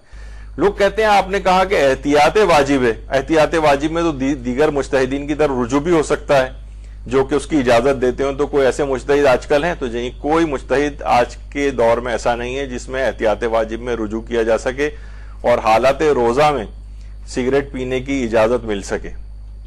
موجودہ زندہ مجتہدین میں کوئی نہیں ہے۔ ویسے ہی میں ایک مثال کے طور پر بیان کر رہا ہوں، اس پہ عمل نہیں کیا جا سکتا کہ آیت اللہ صادق صدر جو تھے ان کا البتہ ایک فتویٰ گزر چکا ہے کہ اگر بہت احتیاج ہو کسی کو اور اس کے بغیر عام طور پر رہنا بہت مشکل ہو جاتا ہے، بہت سے لوگ جو عادی طور پر عادی ہوتے ہیں سگریٹ کے، تو ان کے فتوے میں ضرورت کے موقع پر اس کی اجازت تھی، لیکن ان کی طرف تو نہ اب رجوع ہو سکتا ہے، نہ اس لحاظ سے اس کیٹیگری کے اندر ان کو مردہ کی طرف تو رجوع بھی نہیں ہو سکتا ہے. تو بہرحال رجوع کی اس وقت کوئی گنجائش نہیں ہے، اور جو بھی کوئی شخص حالت روزہ میں سگریٹ پیے گا تو اس کا روزہ بھی باطل ہو جائے گا احتیاط واجب کی بنا پر، اور اس کو اس بعد رمضان اس کی قضا بھی کرنا پڑے گی. لیکن علماء ایک چیز اور بھی کہتے ہیں کہ سب سے بہترین ٹائم ہے رمضان کا، جس میں آپ اپنی سگریٹ کی عادت سے پیچھا چھڑا سکتے ہیں. اس میں تو واجب ہی ہو گیا ہے نا، اب بہت اچھا موقع ہے آپ کے پاس پورے 30 دن کا کہ ودرال سمٹم بھی ہوئے تو ہو کے اسی دوران ہو کے ختم ہو جائیں گے. اپنے آپ کو آہستہ آہستہ کر کے اس طرح سے پیچھا اپنا چھڑا لیں اس سے. تو یہ بھی غالباً آیت اللہ دستغیب شیرازی فرماتے تھے کہ لوگ ان سے پوچھتے تھے کہ گناہ چھوڑنے کا کوئی طریقہ بتائیں. پھر پوچھتے تھے کہ تم سگریٹ وغیرہ بھی پیتے ہو؟ کہا کہ ہاں لیکن آغا یہ تو ہم نہیں چھوڑ سکتے. کہا کہ جب تم سگریٹ جو کہ لحاظ سے چلے ہم کہیں گے فی الحال حرام کی حد تک بھی نہ پہنچے، جب تم وہ نہیں چھوڑ سکتے تو ایک جو سری حرام ہے وہ کیسے چھوڑو گے؟ تو وہ کہتے تھے کہ ان چیزوں کو بھی آہستہ آہستہ یہ بھی چیزیں اس بات کا سبب بنتی ہیں کہ آپ میں استقامت جو ہے وہ پیدا نہیں ہو پاتی، کہ آپ اتنے ایسے نشوں کے اندر گرفتار ہو جاتے ہیں. ان کو جب نہیں چھوڑ سکتے تو بڑے چیزوں کو تم کیسے چھوڑو گے؟ تو بہرحال رمضان جو ہے وہ ایک آئیڈیل ٹائم ہے کہ اسموکنگ سے اپنے آپ کو پیچھا چھڑانے کا. حالت روزہ میں ای سگریٹس کا پی سکتے ہیں، الیکٹرانک سگریٹس.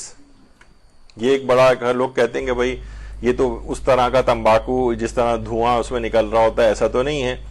تو بہرحال جو الیکٹرانک سگریٹس بھی جو اب آ گئی ہیں اور تو اس میں نکوٹین کے اعتبار سے جو مسئلہ ہوتا ہے، تو آیت اللہ سیستانی فرماتے ہیں احتیاط واجب کے طور پر روزے کی حالت میں الیکٹرانک سگریٹ کا استعمال بھی جائز نہیں. تو یہ والا مسئلہ الیکٹرانک سگریٹ کا بھی یہاں پر ایسا ہی ہو جاتا ہے. اس میں بھی مختلف فلیورز بھی ایڈ کیے جاتے ہیں بعض اوقات، اور ایک لکوڈ ہوتا ہے اس کے اندر، اور لکوڈ کے ذریعے وہ نکوٹین جو ہے جسم کے اندر جا رہی ہوتی ہے. لوگ کہتے ہیں بہرحال اس کے طب اور ڈاکٹر سے پوچھنا چاہیے. بہرحال یہ جو عام سگریٹ ہے اس کی نسبت یہ شاید ذرا کم نقصان دہ ہو. تو اگر کوئی اسموکنگ چھوڑنا چاہے اور متبادل طرف جو ہے وہ ابھی فی الحال لے جانا چاہے کہ میں آہستہ آہستہ اس سے نکل جاؤں، تو وہ الیکٹرانک سگریٹ کی طرف بھی جا کر پھر چھوڑ سکتا ہے اس کو. لیکن حالت روزہ میں بہرحال الیکٹرانک سگریٹ کا استعمال بھی جائز نہیں. پھر ایک فقہی حکم آتا ہے سگریٹ کے سلسلے میں، مسجد و امام بارگاہ میں سگریٹ نوشی وغیرہ کا کیا حکم ہے. آیت اللہ سیستانی فرماتے ہیں، اچھا دیکھیے میں نے اب اس سے پہلے کہا کہ عرب معاشروں کے اعتبار سے فرق ہے. بہت سے عرب معاشرے ایسے ہیں جہاں امام بارگاہوں کے اندر حقے وغیرہ رکھے ہوئے ہیں، اور بعض اوقات دیکھ کے اتنی حیرانگی ہوتی ہے کہ کچھ جگہوں کے اوپر، اگرچہ ہر جگہ ایسا نہیں ہے، کچھ جگہوں پہ تو یعنی مجلس ہو رہی ہے یا کوئی اور اس طرح سے ہو رہا ہے اور وہ سائیڈوں میں بیٹھ کے حقے وغیرہ پی رہے ہوتے ہیں اور مجلس بھی چل رہی ہوتی ہے ساری. تو بہرحال یہاں تو بہت معیوب ہے، یہاں تو معیوب ہونے کی وجہ سے اور توہین امام بارگاہ وغیرہ سمجھی جائے تو حرام بھی ہو سکتا ہے. لیکن بہرحال بہت سے معاشرے ایسے ہیں. لیکن اس سلسلے میں جن معاشروں کے اندر ایسا سمجھا بھی جاتا ہے وہاں پہ بھی آیت اللہ سیستانی فرماتے ہیں کام مکروہ ہے. مساجد اور امام بارگاہوں میں مکروہ ہے، اور اگر ظاہر ہے کہ توہین مسجد اور امام بارگاہ شمار ہو رہا ہو تو حرام بھی ہو جائے گا. لیکن عمومی حالات میں یعنی جہاں پہ اس طرح سے ہوتا بھی تو کہتے ہیں کہ بہرحال مسجد اور امام بارگاہ میں توہین وغیرہ اگر نہیں ہو رہی تو یہ کام مکروہ ہے، اور احتیاط اسی میں ہے کہ یہ سگریٹ نوشی یا حقہ وغیرہ یہ مساجد اور امام بارگاہوں میں نہ پیے جائیں. اور اگر پاکستانی معاشرہ ہے تو یعنی یہاں تو توہین مسجد وغیرہ شمار ہو جائے گا. اچھا پھر ایک مسئلہ ایک اور بھی آتا ہے اعتکاف کے سلسلے میں. اعتکاف میں آپ کو پتا ہے کہ 3 دن تک مسجد سے باہر نہیں جا سکتے. تو اچھا جب روزے کا وقت ختم ہو جاتا ہے تو اس کے بعد جو اس سے لے کر اگلے دن کے روزے تک کا جو ٹائم ہوتا ہے تو اس میں جو سگریٹ پینے والے افراد ہیں مسجد ہی کے اندر، مسجد سے باہر جا نہیں سکتے، مسجد میں سگریٹ پی نہیں سکتے. اب وہ کیا کریں، کچھ تھوڑی دیر کے لیے تو باہر نکلنے کا کوئی ان کے پاس مسئلہ ہونا چاہیے نا. تو اعتکاف کے سلسلے میں جو معتکفین ہیں آیت اللہ سیستانی فرماتے ہیں اعتکاف میں بھی افطار کے بعد سگریٹ پینے کے لیے حدود مسجد سے باہر جانے کی اجازت نہیں.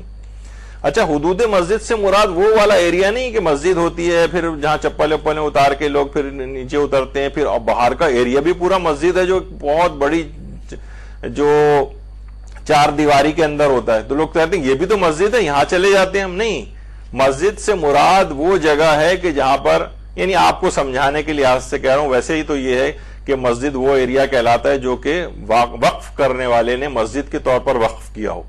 یعنی عام طور پر وہ والا ایریا تو ہوتا ہی جہاں لوگ چپل اتار دیتے ہیں, اس کے بعد چپل لے کے اندر نہیں جاتے ہیں, بس وہیں معتکفین یا اعتکاف کرنے والوں کو رہنا ہوتا ہے. اس سے باہر بھی نہیں جا سکتے, ایک قدم بھی باہر نہیں رکھ سکتے 3 دنوں تک. اب یہ مسجد میں بھی نہیں پی سکے, باہر بھی نہ جائے, تو آقا سیستانی فرماتے جی ہاں ورنہ اعتکاف باطل ہو جائے گا. اور 2 دن اگر اعتکاف مکمل کر چکے ہو تو تیسرا دن واجب بھی ہو جاتا ہے, اور پھر اس کے بعد باہر گئے تو اس کی قضا بھی انجام دینی پڑے گی. تو آیت اللہ سیستانی کا بہرحال یہ ہے. لیکن بہرحال رہبر معظم اس سلسلے میں فرماتے ہیں اگر بہت زیادہ شدید ضرورت محسوس ہو تو فقط سگریٹ پینے کی معمولی مقدار کی حد تک مسجد سے باہر جانے کی اجازت ہے, لیکن آقا سیستانی بہرحال اس کی اجازت نہیں دیتے.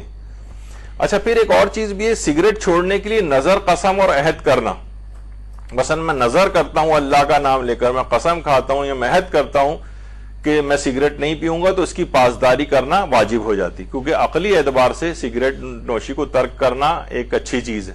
رجحان عقلی اس کے اندر پایا جاتا ہے. ہر وہ چیز جس میں رجحان عقلی پایا جائے یا شرعی رجحان پایا جائے تو اس کے لیے نظر, قسم اور عہد کیا جا سکتا ہے. تو سگریٹ چھوڑے اگر کوئی شخص یہ نظر کر کے کہ مجھ پر پابندی آ جائے تو اس کی پاسداری کرنا اس کے لیے واجب ہو جائے گا. اچھا کیا سگریٹ پینے سے وضو ٹوٹ جاتا ہے؟ تو اس کا جواب ہے کہ سگریٹ پینے سے, دیکھیے بہت سی چیزیں معاشرے کے اندر ایسی ہیں کہ جو لوگ سمجھتے ہیں کہ اس سے وضو ٹوٹ جاتا ہے. جیسے یہی سگریٹ پینے سے کیا وضو ٹوٹ جاتا ہے؟ جواب ہے کہ نہیں, وضو نہیں ٹوٹتا. جیسے خواتین کے متعلق مشہور ہے کہ وہ سمجھتی ہیں کہ نامحرم کو دیکھنے سے وضو ٹوٹ جاتا ہے.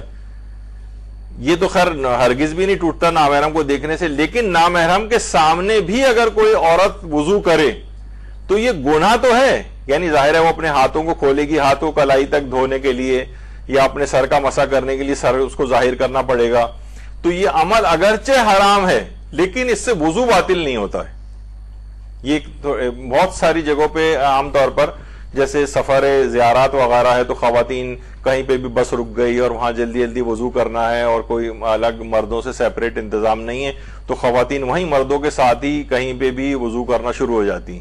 یہ عمل حرام ہے کیونکہ اسے اپنے پردے کی پاسداری ہر وقت کرنی. تو پھر وہ یہ کریں کہ بڑی سی چادر لے کے اس کے اندر نیچے بیٹھ جائیں اور اس کے اندر ہی 3 چلوں میں وضو ہو جاتا ہے, وہ اندر ہی بیٹھے بیٹھے سب کا. حتیٰ کہ وہ خواتین جو میں ایک دفعہ پہلے بھی بیان کر چکا ہوں کہ جو مثلا وضو ٹوٹ جاتا ہے اگر کسی کا اور وہ طواف وغیرہ کر رہی ہے, اب کہاں وہ نکل کے باہر جائے, تو وہ اسی دوران بھی اس کا ایک طریقہ ہے کہ اسپرے بوٹل وغیرہ اپنے ساتھ پرس میں رکھے اور یا کسی بھی جگہ جو ہے بیٹھ جائے اور وہیں بیٹھے بیٹھے جلد سے جلد چند سیکنڈ میں وہ اس کا وضو ہو سکتا ہے 1 منٹ کے اندر تو وہ اس طرح سے وضو کر لے اگر کہیں جانا ممکن نہیں. یعنی یہ نہیں کہ سارے اپنے اسکارف اور سب چیزیں اتار کے کہیں ٹانگنے کی جگہ ہو وہاں ٹانگیں گی, پھر آپ کہیں کسی جگہ بیٹھیں گی, اور پورے اہتمام ہر جگہ ممکن نہیں ہوتا اور سفر میں تو اور ہی مشکل ہوتی. تو بہرحال بالفرض اول تو ایسا خواتین نہیں کر سکتی کہ نامحرموں کے سامنے اپنا حجاب اتار کے وضو کریں, لیکن بالفرض اگر کوئی ایسا کر چکا ہو یہ تو گناہگار تو وہ ہوگی لیکن اس کا وضو باطل نہیں ہوتا. تو اسی طریقے سے سگریٹ پینے سے بھی وضو باطل نہیں ہوتا, نامحرم کو دیکھنے سے بھی وضو باطل نہیں ہوتا, بلکہ نامحرم کے سامنے وضو کرنے سے بھی وضو باطل نہیں ہوتا اگرچہ گناہگار ہوتی ہے. اسے کسی ایسی جگہ, یا عورتیں اپنی حلقہ بنا لیں, ایک چادر کے پیچھے اسے کر لیں اور ایک ایک کر کے عورت جا کے وضو کر لے اس انداز سے کہ نامحرموں کی نگاہ اس پہ نہ پڑے, یا چادر کے اندر ہی وہ بیٹھ جائے اور کسی کو نظر نہیں آئے گا اور وہیں بیٹھ کے وضو کرے اور ہاتھ پاؤں کا مسح کر کے اور سلیوز اور وہ سب موزے ووزے پہن کے اور دوبارہ اپنی چادر کو پہن لے. تو یہ بھی ایک طریقہ کار ہو سکتا ہے. آج کل یہ بھی چیز ہو گئی, بہت سے ہمارے ایک سیاستدان ہیں وہ باقاعدہ شراب میں بھیگے ہوئے سگریٹ بھی استعمال کرتے ہیں. پتہ نہیں کتنی شرابوں, بہت یہ شاید $100 کا ایک سگار ملتا ہے وہ. تو بہرحال شراب نوشی کے حکم میں تو یہ نہیں آئے گا، البتہ پھر بھی کہا جاتا ہے کہ احتیاط اسی میں ہے کہ اس سے پرہیز کیا جائے. سگریٹ کی خرید و فروخت اور اس کا کاروبار کرنا کیسا ہے؟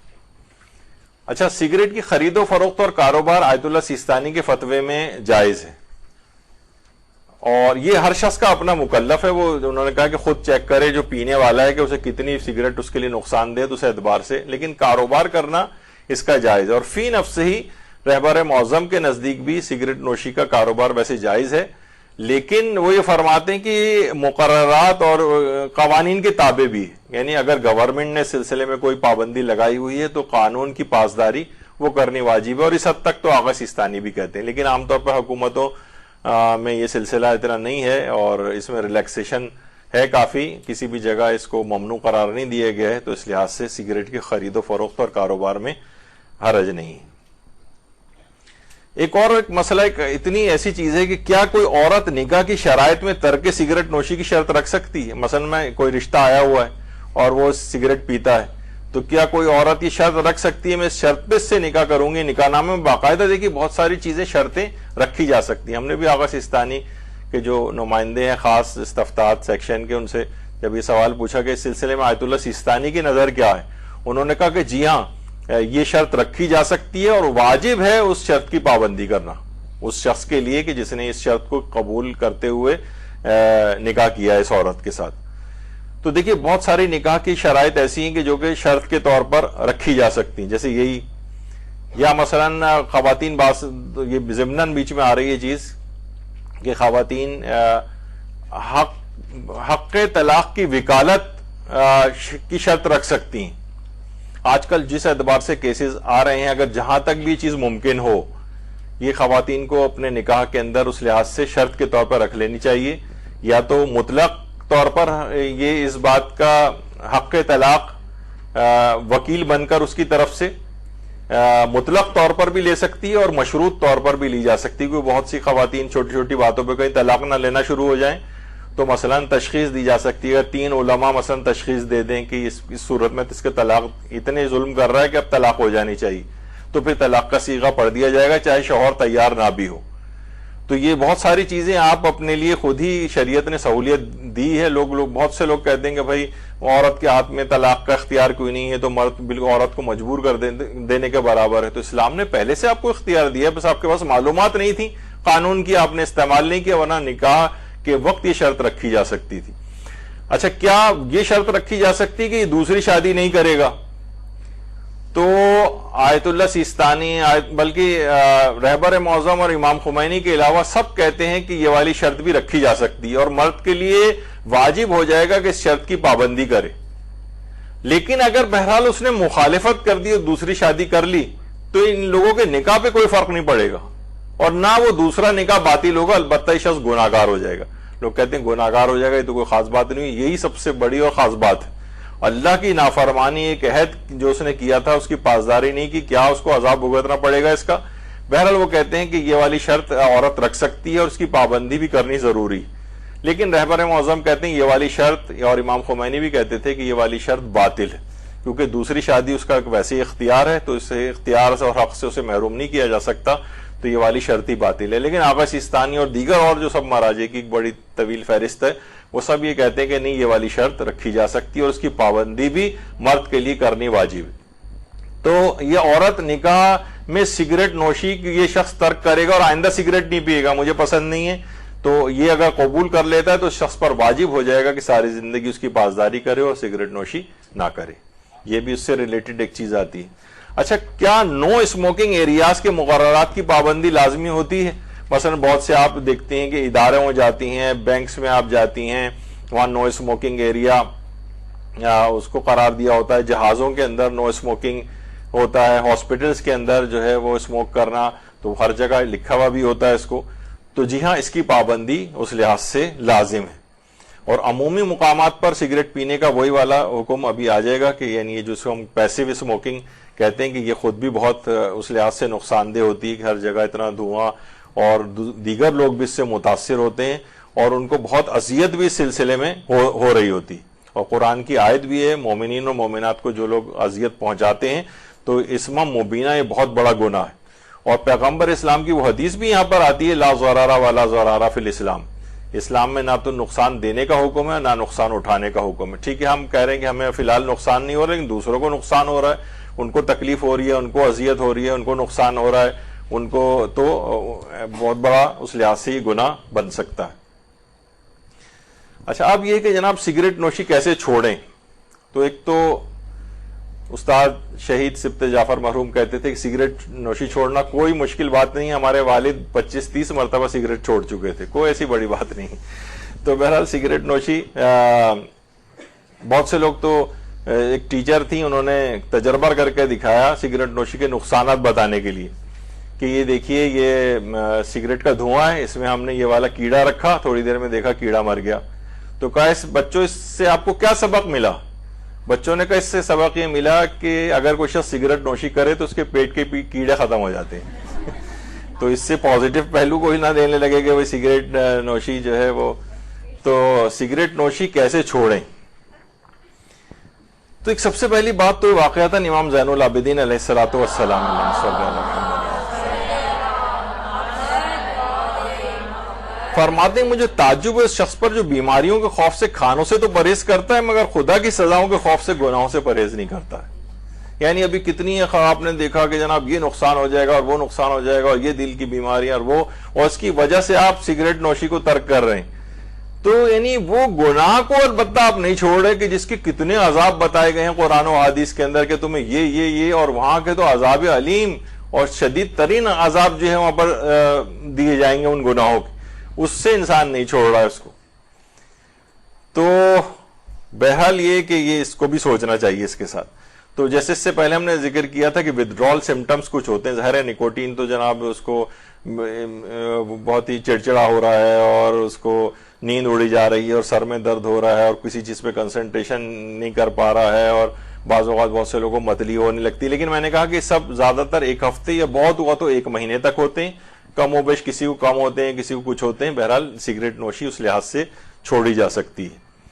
البتہ یہ اور بات بتا دیجیے کہ جیسے ہمارے کتنے علماء ایسے گزرے ہیں. یہ آیت اللہ سید محمد حجت کوہ قمر اصل میں تبریز کا ایران کا ایک علاقہ ہے وہاں یہ آیت اللہ محمد حجت کوہ قمری تھے. یعنی اتنے بڑے مجتہد تھے کہ جب آیت اللہ حسین بروجردی کو ان کے انتقال کی خبر ملی تھی تو کیونکہ ان کا نام کوہ قمری تھا تو انہوں نے جملہ کہا تھا کمرم شکست، آج میری کمر ٹوٹ گئی کوہ قمری کے انتقال کے بعد. کوہ قمر تو بہرحال علاقے کا نام ہے. آیت اللہ سید محمد حجت یہ ان کا وہی ہیں جو جن کا مدرسہ حجتیہ قم کے اندر بہت مشہور ہے. یہ تو پہلے کا تھا اور یہ موجودہ اس کی جو صورتحال ہے بہت مشہور مدرسہ ہے اور یہ درس خارج آیت اللہ سید محمد حجت کوہ قمری دے رہے ہیں. اتنے یہ اس لحاظ سے آیت اللہ شہید مرتضی مطہری نے اپنے ایک کتاب کے اندر ان کا واقعہ لکھا ہے کہ اس قدر چین اسموکر تھے کہ جب کافی ان کے پھیپھڑے خراب ہو گئے تھے تو ڈاکٹر کے پاس گئے. ڈاکٹر نے کہا آپ کو سگریٹ تو چھوڑنی پڑے گی کیونکہ اس سے آپ کے پھیپھڑے متاثر ہو رہے ہیں. تو انہوں نے ایک جملہ کہا تھا کہ ایسے پھیپھڑوں کو مجھے کرنا ہی کیا ہے کہ میں سگریٹ ہی نہ پی سکوں. تو لیکن یہ کہ اس زمانے میں جو بھی بہرحال اس کا جو نقصان تھا ڈاکٹروں نے کہا نہیں یہ نقصان ہوگا. کہا اچھا یہ نقصان ہوگا یہ طے ہے بالکل؟ کہا جی ہاں طے ہے.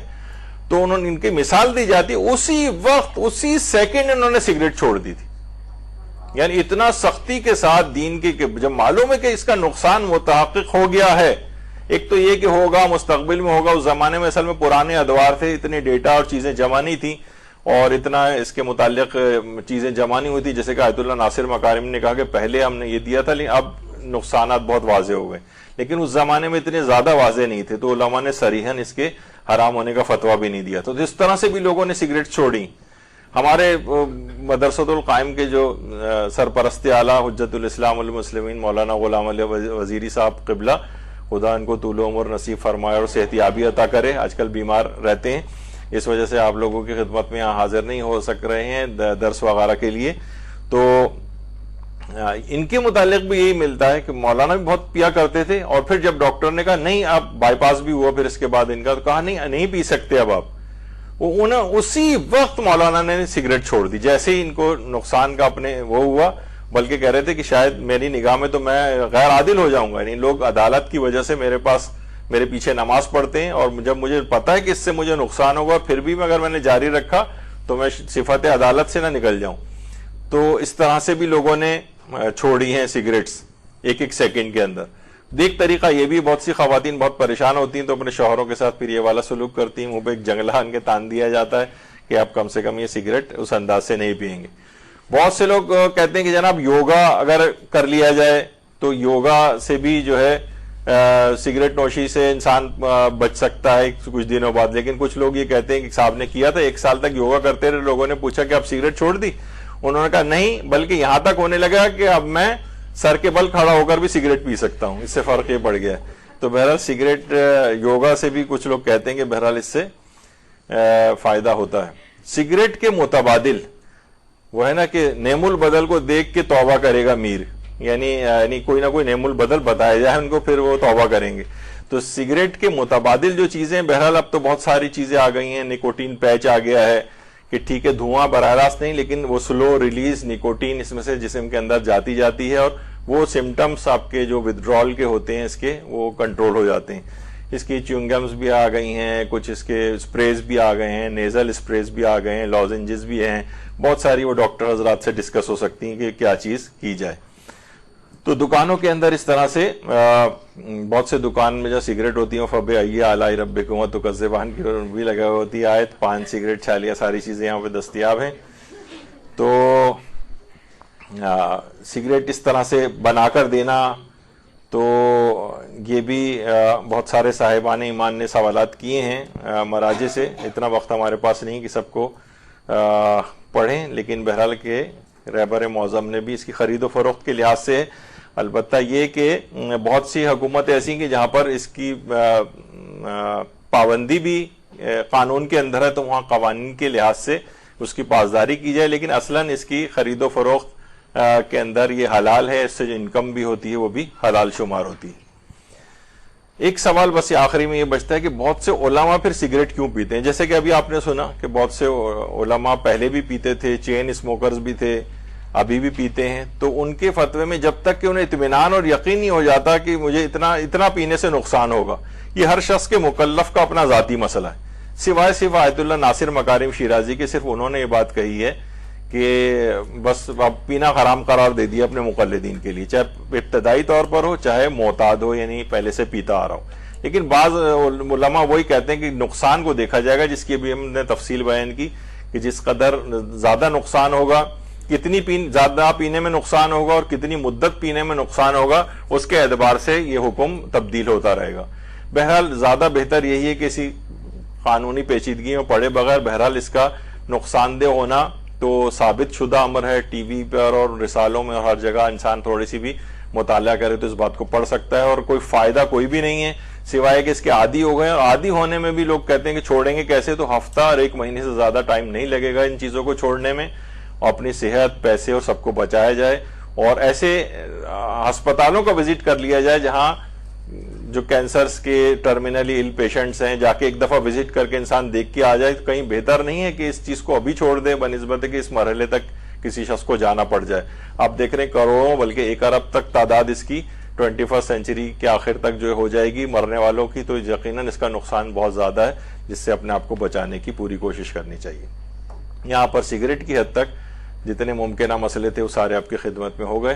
اب جو اور نشہ آور چیزیں اور ہیں ان کی بھی پوری ایک لسٹ ہے انشاءاللہ، ان کے کچھ احکام، کیونکہ جیسے شراب ہے تو صرف شراب کی حد تک نہیں رہیں گے ہم، الکوہل کی ٹائپس، دواؤں کے اندر الکوہل، ہومیوپیتھک دواؤں میں الکوہل، اس کے نجس اور وہ ہونے کے احکام، اور اس طرح سے کر کے جو دیگر اور نشہ آور چیزیں ان کے احکام انشاءاللہ اگلی نشست میں بیان کریں گے۔ وصلی اللہ علی محمد وآلہ الطیبین الطاہرین۔